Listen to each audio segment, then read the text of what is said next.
నమస్కారం సార్. ప్రసాద్ మీ పేరు? నమస్తే, నా పేరు సాయిలు, అచ్చేపల్లి సర్పంచ్. అన్న నమస్తే, మీ పేరు? నమస్తే, రామకపల్లి శ్రీనివాస్, అచ్చపల్లి ఉప సర్పంచ్.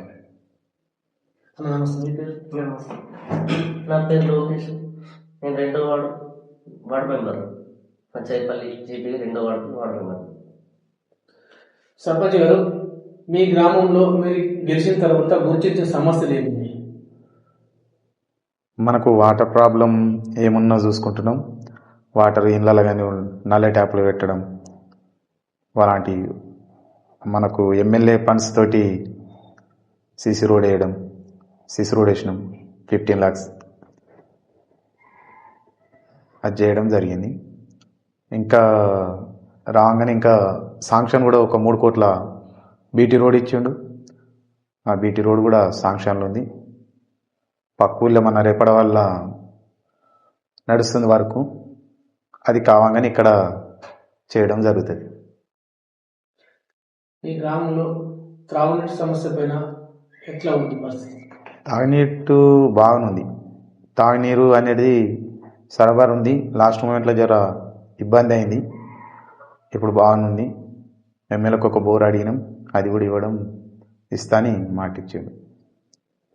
ఉప సర్పంచ్ గారు, మీ గ్రామంలో డ్రైనేజ్ సమస్య ఎట్లా ఉంది? సీసీ రోడ్ల సమస్య ఎట్లా ఉంది? సీసీ రోడ్లు వేయవలసింది, జర పొగలు ఉన్నాయి, డ్యామేజ్ ఉంది, మోటార్ కావాలి కొంచెం, అట్లా నీళ్ళు అయితే ఉన్నాయి.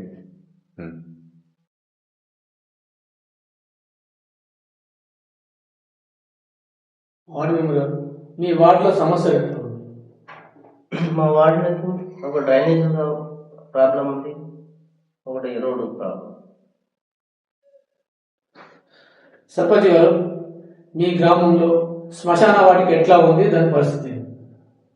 మశాన వాటిక జర 1 కిలోమీటర్ దూరం ఉంది. దాంతో బాగుంది. ఇప్పుడు అక్కడ బోర్ వేయడం కూడా జరిగింది, బోర్ కూడా ఉన్నది. కాకపోతే మోటారు సింగిల్ ఫేజ్ మోటారు ఓలానా తీసుకుపోవాలని చెప్పేసి అది రిటర్న్ చేయడం జరిగింది. మీ గ్రామంలో స్కూల్ ఎట్లా ఉంది, దాని పరిస్థితి? స్కూలు జర పెక్కలు పోతే చేయడం జరిగింది. మొన్న ఒక 6 నెలల ముందు చేసిర్రు, అది ప్యాచ్ వర్క్ చేసిర్రు. దానికి పిల్లలు తక్కువ 10th తక్కువ ఉంది. ఇంకా పిల్లలు లేక ఇబ్బంది ఉంటుంది. 10 మంది పిల్లలు ఉండ్రు. దాంతో బాగుంది. ఆ వచ్చిన పిల్లలకు స్కూల్ టీచర్ మాత్రం బాగానే చెప్తుండు, బాగుంది. అంగన్వాడీ బిల్డింగ్ ఎట్లా ఉంది, దాని పరిస్థితి? బాగానుంది. అంగన్వాడీ బిల్డింగ్ బాగానుంది, దాని పరిస్థితి బాగుంది. ఇప్పుడు అది కూడా జాబ్ పడ్డది. పోస్ట్ లేకుండే టీచరు ఒక 2-3 నెలల నుంచి, అవి కూడా పోస్టులు పడ్డాయి. అది బాగానుంది. ఇప్పుడు మీ పాలకవర్గం మీకు ఎట్లా సహకరిస్తుంది? పాలకవర్గం వాళ్ళు బాగానే ఉంటారు, మంచిగా సపోర్ట్ చేస్తారు. ఏ పని చేద్దామన్నా ముందుకు వచ్చి ఉంటారు, బాగానే చేస్తారు. గతంలో ఏదైనా రాజకీయ పదవులు చేసినారు? రాజకీయ పదవులు అంటే పార్టీ అధ్యక్షుడు అవి చేసినా కానీ వేరేం చేయలేదు. ఉప సర్పంచ్ గారు, మీరు గతంలో ఏదైనా రాజకీయ పదవులు చేసినారు? చేయలేదు, ఇదే ఫస్ట్ టైం. వార్డు మెంబర్ గారు రాజకీయ పదవులు ఏమైనా చేసినారు? ఇంతకుముందు కూడా ఒకసారి వార్డు మెంబర్, ఇది 2వ. మీ గ్రామంలో మీరు గెలిచిన తర్వాత మీరు కొత్తగా సమస్యలు ఏమైనా గుర్తించిన ఏమైనా ఉన్నాయా? ఇక మేము పర్సనల్గా గుర్తించింది అయితే ఏం లేదు. ఇప్పుడు ఏదైనా ప్రాబ్లం ఉంటే, ఇప్పుడు మనం వింకుడు గుంతలు కానీ ఈ బాత్రూంలు ఖచ్చితంగా వాడిపోయాలని ప్లానింగ్లు ఉన్నాము. అది ఖచ్చితంగా చేపిస్తాం. ఇంటికి ఒక బాత్రూము ఖచ్చితంగా వాడాలి, వాళ్ళు వాడేటట్టు అవి చేపిస్తాం. మీరు మీ ఎమ్మెల్యే గారి పనితీరు పట్ల ఏం చెప్పాలనుకుంటున్నారు? ఎమ్మెల్యే అడగగానే మంచిగానే వర్క్ ఇస్తాడు. వర్క్ కానీ ఏదన్నా అడిగినా స్పందిస్తాడు, బాగానే చేస్తుండు పనులు. అయితే వర్క్ దాంట్లో బాగా చేస్తుండు. ఇప్పుడు మాకు 3 కోట్లు ఇవ్వడం అనేది, బీటీ రోడ్ శాంక్షన్ చేయడం, ఇప్పుడు ఎప్పటి నుంచో రాజకీయంలో నుంచి అది మట్టి రోడ్లో తిరిగిన వాళ్ళం. ఇప్పుడు శాంక్షన్ చేసి కూడా ఒక 6 నెలలు సంవత్సరం అవుతుంది. ఇప్పుడు అయిపోతుంది. పక్క విలేజ్ చేస్తారు కాబట్టి ఇప్పుడు చేపిస్తా అని చెప్పేసి మనం మాట వేయడం జరిగింది. చేపిస్తా అంటుండు. బీటీ రోడ్ కూడా. గ్రామానికి బస్ సౌకర్యం ఎట్లా ఉంది? బస్సు ఇక్కడ రాదు, కిలోమీటర్ ఉన్నది మెయిన్ రోడ్ కాబట్టి ఇక్కడ బస్సు అనేది ఏముండదు. అక్కడ మనమే పోవాలి. ఎల్లరెడ్డి కానీ కామారెడ్డి కానీ హైదరాబాద్ కానీ పోవాలంటే మెయిన్ రోడ్కి వెళ్ళవలసిందే. కిలోమీటర్ ఉంటుంది కాబట్టి ఇక్కడ చిన్న విలేజ్ కాబట్టి ఇక్కడ ఏం రాదు బస్సు. మీ గ్రామ సమస్యల పైన మీ ఎమ్మెల్యే గారి దృష్టికి మీ పాలకవర్గం ఎట్లా తీసుకెళ్తుంది?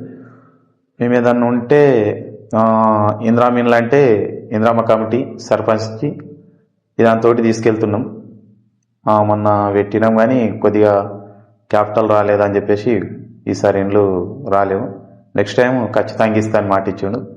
మరి మాకు రాలేవు అని చెప్పేసి అడగడం జరిగింది. అడిగితే ఖచ్చితంగా ఇస్తా, నీకు ఊళ్ళో ఏం పడితే ఎన్ని పడితే అన్ని ఇస్తా, గుడిసెలు ఉండని రేకులు ఉండని ఏవి ఉండని ఇస్తాను మాట ఇచ్చాడు. స్ట్రీట్ లైట్ వ్యవస్థ ఎట్లా ఉంది? మీకు పోల్స్ ఏమైనా సమస్యలు ఎట్లా ఉన్నాయి? స్ట్రీట్ లైట్స్ ఇక్కడ 3 పెద్దవి ఉన్నాయి, చాలా బాగుంది. పోల్స్ అక్కడక్కడ పడతాయి, అవి కూడా అడిగినాం. ఒక రమకపల్లి మాకు 2 విలేజ్లు గ్రామ పంచాయతీ, అక్కడ ఒక 5-6 పోల్లు పడతాయి, ఇక్కడ కూడా ఒక 5-6 పడతాయి. ఒక 10-15 పోల్లు ఇస్తే సరిపోతుంది అని ఎమ్మెల్యేని అడగడం జరిగింది. సరే చూద్దాం ఇస్తాన్నట్టుగా మాట్లాడిండు. సరిపోతాయి ఒక 15 పోల్లు. ఉప సర్పంచ్ గారు, మీ ఆంబేడ్ గ్రామంలో రామకపల్లిలో వాటర్ సమస్య ఎట్లా ఉంది? సీసీ రోడ్ సమస్య ఎట్లా ఉంది? వాటర్ బాగానే ఉంది. సీసీ రోడ్లే డ్యామేజ్లు ఉన్నాయి. మోర్లు జర ఇబ్బంది ఉన్నాయి, మోర్లు కట్టాలి కంపల్సరీ. వార్డు మెంబర్ గారు, మీరు మీ గ్రామ సమస్యల పైన మీరు ఏం చెప్పాలనుకుంటున్నారు? మా గ్రామంలో అయితే అందరం ఇప్పటికైతే పాలకవర్గం అంతా కలిసి సర్పంచ్ కలిసి అందరు మాట్లాడి అంత బాగానే చేస్తాం, అంత బాగానే నడిపిస్తాం. చివరగా మిమ్మల్ని గెలిపించిన గ్రామ ప్రజలకు మీరేం చెప్పారు? గ్రామ ప్రజలందరికీ నేను రుణపడి ఉంటా. వాళ్ళకి ఏది ఉన్నా అందుబాటులో ఉండి పని చేయాలన్నదే నా కోరిక. వాళ్ళకి దగ్గర ఏమైతే అవసరం ఉంటుంది, ఇప్పుడు ఇందిరామీన్లు కడుతురు, దానికి సపోర్ట్ చేయడం, వాళ్ళకి ఏమైనా లేకున్నా ఏదానికన్నా అవసరం పడ్డదానికి ఉపయోగపడి, వాళ్ళకి లేనిది ఏమైనా తెలియదు ఉంటే దగ్గర ఉండి వాళ్ళకి చేపించి అట్లా ఇంకా వేరే దాంట్లో కానీ నేను ముందుకుండి చేపేయాలన్నది నా కోరిక. ఉప సర్పంచ్ గారు, మిమ్మల్ని గెలిపించిన ప్రజలకు మీరేం చెప్పారు? ప్రజలకు న్యాయం మంచిగా చేయాలని చెప్తున్నాను. మంచిగా చేయాలి, వాళ్ళతోనే ఉంటేనే బాగుంటుంది. మీరేం చెప్పాలనుకుంటున్నారు ప్రజలకు మిమ్మల్ని గెలిపించి? మా అందరికీ మంచి హృదయాలతో అందరూ కలిసి మమ్మల్ని యూనియన్ మార్చేసినందుకు 2 ఆమ్లెట్ విలేజ్, 1 విలేజ్ కలిసి అందరికీ థ్యాంక్స్ చెప్తున్నాను.